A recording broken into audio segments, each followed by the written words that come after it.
தன்னை எம்பி ஆக்கினால் கோவையில் கஞ்சா விற்பவர்கள் இருக்க மாட்டார்கள் என பாஜக மாநில தலைவர் அண்ணாமலை வாக்குறுதி கொடுத்துள்ளார். உங்களுக்கு ஒரு உத்தரவாதம் கொடுக்கின்றோம்.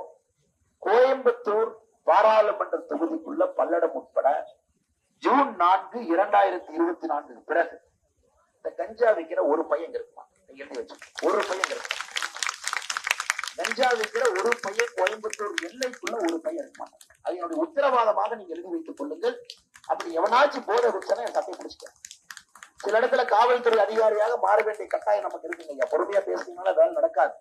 ஆனா பல யூனிஃபார்ம் போடலன்னா கூட நான் உங்களுக்கு உறுதி கொடுக்கின்றேன், ஒரு பையன் இருக்க மாட்டேன். எனது அடுத்த தலைமுறைக்காக நீங்கள் சிந்தித்து வாக்களிக்க வேண்டும் என்கின்ற அன்பான வேண்டுகோளை வைத்து வந்திருக்கக்கூடிய தாய்மார்களுக்கு, மகளிர்களுக்கு, நிறைய குழந்தைங்க வந்திருக்கிறாங்க. குழந்தைகளுக்கு நன்றி தெரிவித்து ஊர் பொதுமக்கள் வந்திருக்கிறாங்க.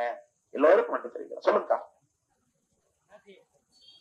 செய்திகளை உள்ளது உள்ளபடி தெரிந்து கொள்ள ரெஃப்ளெக்ட் நியூஸை சப்ஸ்கிரைப் பண்ணுங்க.